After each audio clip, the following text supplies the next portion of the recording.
एक दिन आचार्य महाराज को दाढ़ में बहुत तकलीफ थी, पर तकलीफ होते हुए आचार्य महाराज प्राय करके बताते नहीं, पर कभी कोई कारण से या पता लग जाता है कि आज तकलीफ है। तो बहुत तकलीफ थी, फिर भी सुबह जो संघ को स्वाध्याय कराना था वह उन्हें स्वाध्याय प्रारंभ कर दिया। पर एक महाराज को ज्ञात था कि दाढ़ में बहुत ज्यादा तकलीफ है और बोलने से और तकलीफ बढ़ती है। अभी आहार को भी जाना है, तो जैसे ही स्वाध्याय शुरू किया और कुछ समय हुआ, एक महाराज ने सोचा कि क्या करें। अब आचार्य महाराज 1 घंटे के पहले तो बंद करने वाले हैं नहीं, वो तो पूरा करेंगे। तब आचार्य महाराज से बोले, आचार्य महाराज हम लोग एक बोलते थे, जैसे समय जब होता था तो ये नहीं बोलते थे समय ओम ऐसा कहते थे, तो आचार्य महाराज समझ जाते थे कि समय हो गया, ऐसा बोलते थे ओम, मतलब वो समझ गए कि समय हो गया, ऐसा बोलते थे हम लोग। तो ओम कहा, क्यों अभी तो आधी घंटा हुआ है। नहीं आचार्य महाराज हम लोगों को जंगल जाना है। अरे अभी और करना है, नहीं ऐसा नहीं।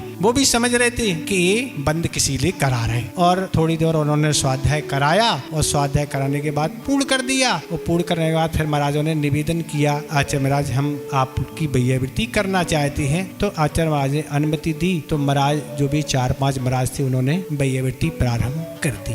और एक महाराज कहने लगे, आचार्य महाराज दाढ़ का दर्द तो बहुत भयंकर दर्द होता है, और जब दाढ़ में दर्द होता है तो सिर भी तड़कता है और दाढ़ें भी दर्द होती है, आहार करने में भी तकलीफ होती है और नींद भी गायब हो जाती। तो दूसरे महाराज बोले, सिर का दर्द भी आचार्य जी बहुत तेज होता है। जब सिर दर्द होता है तो ना नींद आती है, ना भोजन करने में मन होता है, ना कोई स्वाध्याय करने का। तो तीसरे महाराज ने कहा, इससे ज्यादा तो घुटने की तकलीफ होती है कि जब उठना बैठना ही बहुत कष्टदायक हो जाता है, ना उठना ना बैठना सोना आदि बहुत ज्यादा तकलीफ होती है घुटने जब होते हैं। ऐसे सब अपने अपने दर्द की बात बता रहे थे। आचार्य महाराज कह रहे, सब अपने अपने अनुभव की बात कह रहे हैं, पर हम ये कहना चाहते आप लोगों से, ये आत्मा अनादि काल से दर्द उठा रही है। आप तो शरीर की दर्द की बात करते जा रहे हैं सब लोग कि शरीर में ऐसा वैसा।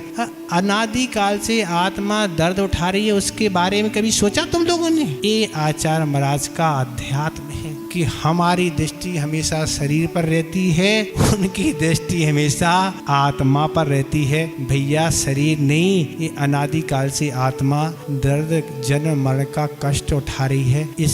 इस आत्मा को उन कष्टों से दूर करो। अब क्या किसी के पास उत्तर था? सब चुप रह गए, कोई बोला ही नहीं कुछ।